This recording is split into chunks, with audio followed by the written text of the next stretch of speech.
पाकिस्तान को पाक अधिकृत कश्मीर को बचाना मुश्किल हो रहा है। आप देखना, चुनाव के बाद मोदी जी को तीसरी बार प्रधानमंत्री बनने दीजिए।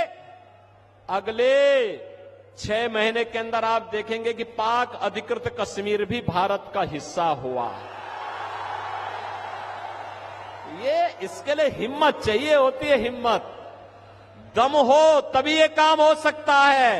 ये कांग्रेस की तरह नहीं, कांग्रेस की तरह नहीं, इंडी गठबंधन के नेताओं की तरह, उनके घटक दलों की तरह नहीं। नमस्कार, स्वागत है आपका। आप देख रहे हैं द न्यूज और मैं रानी गुप्ता आपके साथ। लोकसभा चुनावों का माहौल है, लेकिन इन सब के बीच में लगातार पीओके की चर्चा भी जबरदस्त तरीके से हो रही है। बीजेपी के ऐसे कई सारे नेता हैं जो कि ये दावा कर रहे हैं कि अगर मोदी सरकार सत्ता में आती है तो पीओके जल्द ही भारत का हिस्सा होगा, भारत में उसका विलय हो जाएगा। लेकिन अब देखने को मिला कि उत्तर प्रदेश के सीएम योगी आदित्यनाथ ने बड़ा ऐलान कर दिया है। दरअसल उनका कहना है कि अगर तीसरे टर्म में मोदी सरकार बनते हैं तो 6 महीने के अंदर पीओके जो है वो भारत में विलय हो जाएगा।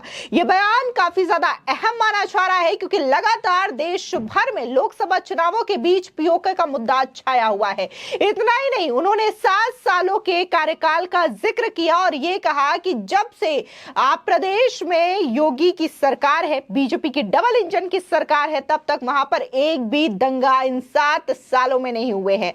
आज की डेट में जो है एक भी दंगा वहां पर देखने को नहीं मिला। लोग कहा करते थे कि अगर राम मंदिर के पक्ष में फैसला आया तो वहां पर दंगे भड़क उठेंगे, लेकिन आज राम मंदिर का जो फैसला आया वो भी हो गया, शिलान्यास भी हो गया, प्राण प्रतिष्ठा हो गया, लेकिन एक भी दंगा उत्तर प्रदेश में देखने को नहीं मिला। इतना माफियाओं का नाम लेते हुए ये कहा कि माफियाओं को भी राम नाम सत्य कराने का काम उनकी सरकार कर रही है। तो वहीं दूसरी ओर लोकसभा चुनावों के बीच प्रधानमंत्री मोदी की कुंडली भविष्यवाणी को लेकर के बड़ी चर्चा देखने को मिल रही। दरअसल ज्योतिषों ने भी प्रधानमंत्री मोदी की कुंडली देखी है, योगी आदित्यनाथ की कुंडली देखी और इसी के साथ ही इंडिया अलायंस की कुंडली देख करके ये बताया है कि आखिर देश में किसकी सरकार बनने जा रही है। क्या एक बार फिर से यानी कि तीसरी बार प्रधानमंत्री मोदी होंगे, या फिर इंडिया अलायंस के नेताओं में दम है कि वो केंद्र में सत्ता बना सके। तो आपको बता दें, सीधे तौर पर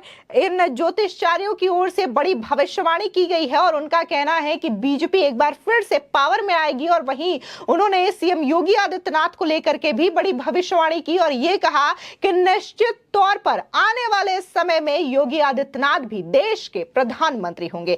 आपको बता दें, दरअसल पालघर में एक सार्वजनिक रैली को संबोधित करते हुए उत्तर प्रदेश के सीएम योगी आदित्यनाथ ने कहा कि हम अपने दुश्मन की पूजा नहीं करेंगे।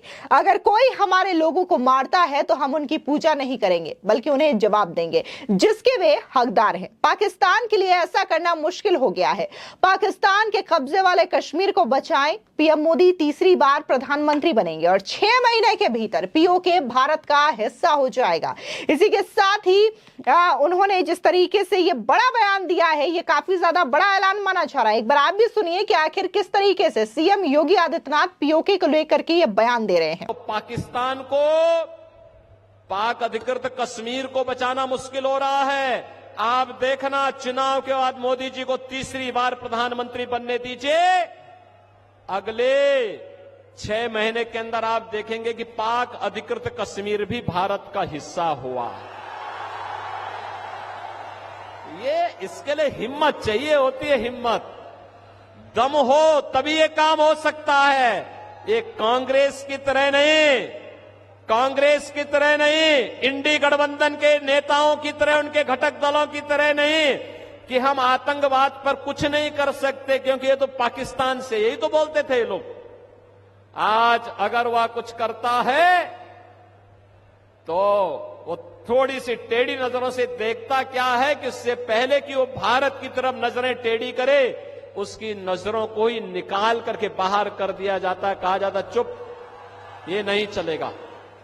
बहनों और भाइयों, ये नया भारत है, बिना रुके, बिना डिगे, बिना हटे, बिना डरे आज मोदी जी के नेतृत्व में विकास की जिस यात्रा को आगे बढ़ा रहा है, आप सबके सामने है। इतना ही नहीं, सीएम योगी आदित्यनाथ ने यह भी कहा कि इसके लिए हिम्मत चाहिए होती है। कांग्रेस की तरह नहीं, इंडी गठबंधन की तरह नहीं कि आतंकवाद पर कुछ नहीं कह सकते। नया भारत बिना डरे विकास की यात्रा को आगे बढ़ा रहा है। इसी के साथ ही उन्होंने उत्तर प्रदेश के कार्यकाल का भी जिक्र किया और यह कहा कि आज की डेट में, यानी कि इन 7 सालों में जब से डबल इंजन की सरकार यूपी में है, तब से एक भी दंगा वहां पर देखने को नहीं मिला है। सुनिए योगी आदित्यनाथ का यह बड़ा बयान। इन लोगों के द्वारा हमेशा प्रयास किया गया, ये डराते थे, कहते थे अगर राम मंदिर हिंदुओं के पक्ष में अयोध्या का फैसला आ गया तो दंगे हो जाएंगे, खून की नदियां बह जाएंगी। और बहनों और भाइयों, अयोध्या में माननीय उच्चतम न्यायालय का फैसला राम मंदिर के पक्ष में आया। प्रधानमंत्री जी ने कृपा करके वहां शिलान्यास भी किया, राम मंदिर का निर्माण भी हुआ, रामलला विराजमान भी हुए। कहीं तिनका नहीं हिला, तिनका नहीं हिला।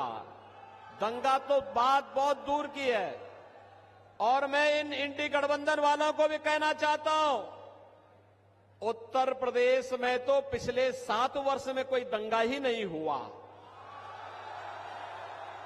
अगर हम लोग रामलला को आप सबके आशीर्वाद से, भारत की जनता के आशीर्वाद से, मोदी जी के नेतृत्व में अयोध्या में विराजमान कर सकते हैं, तो बड़े बड़े माफिया और दंगाइयों का राम नाम सत्य है की यात्रा भी निकाल सकते हैं। और ये हुआ है ना, देखो पहले जो बड़े बड़े माफिया वहां पर सत्ता का संचालन करते थे, धमकाते थे, अराजकता फैलाते थे, बेटी और व्यापारी की सुरक्षा के लिए खतरा बने हुए थे, वहां के विकास के बैरियर बने हुए थे, हमने बुलडोजर चला करके एक झटके में उनकी सफाई कर दी है। आज आप देख रहे होंगे उत्तर प्रदेश में सारा अतिक्रमण समाप्त हो गया। अब वहां दंगा का कोई सोचता ही नहीं है। अब तो बहनों और भाइयों, उत्तर प्रदेश में कोई सड़क पे नमाज भी नहीं पढ़ता।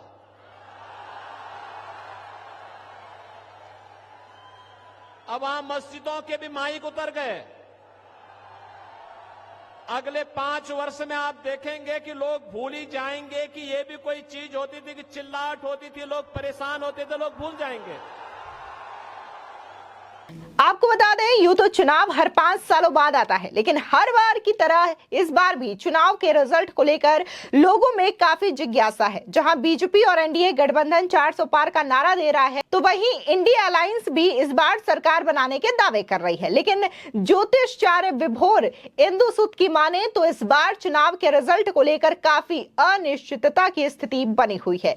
ज्योतिषाचार्य विभोर इंदु सुद कहते हैं कि इस बार लोकसभा चुनाव का निर्णय 4 जून 2024 को आएगा। ज्योतिष दृष्टिकोण के अगर हम इस बार के लोकसभा चुनाव के बारे में बात करें तो इसका निर्णय लेना बहुत कठिन हो जाता है, क्योंकि जो डेटा पब्लिक डोमेन में उपलब्ध होता है वो कितना सच है उसका तो पता नहीं होता, लेकिन फिर भी उपलब्ध डेटा के मुताबिक चुनाव के नतीजों का विश्लेषण करने का प्रयास किया जाता है। उन्होंने प्रधानमंत्री मोदी के कुंडली को देखते हुए कहा कि इस बार का चुनाव उनके जीवन का सबसे संघर्षपूर्ण चुनाव रहेगा। लेकिन लग्नेश मंगल की महादशा, साथ ही शनि का सिंह राशि में अत्यंत शक्तिशाली होकर बैठना यह बताता है कि प्रधानमंत्री मोदी को इस बार संघर्ष के साथ पुनः विजय मिलेगी। यानी कि सीधे तौर पर इस बार यानी कि तीसरे टर्म में भी प्रधानमंत्री मोदी ही बनने वाले हैं।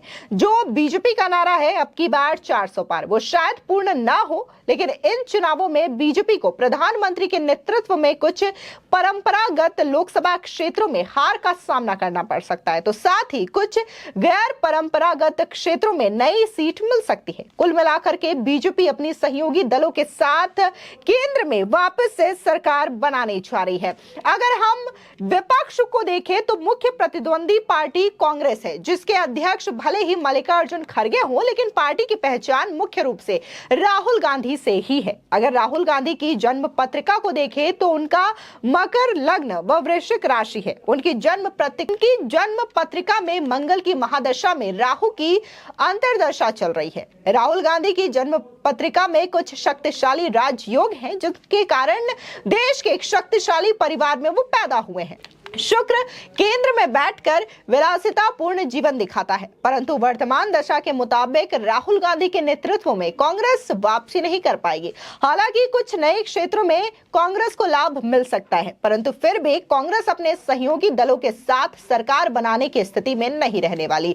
बता दें कि वर्तमान समय में योगी आदित्यनाथ की जन्म पत्रिका के शुक्र में महादशा चल रही है। यह दिखाती है कि योगी जी के नेतृत्व में बीजेपी अच्छा प्रदर्शन करेगी व कुछ सीटों का नुकसान हो सकता है, परंतु कुल मिलाकर के बीजेपी उत्तर प्रदेश में अपना वर्चस्व बनाने की अच्छी स्थिति में रहेगी।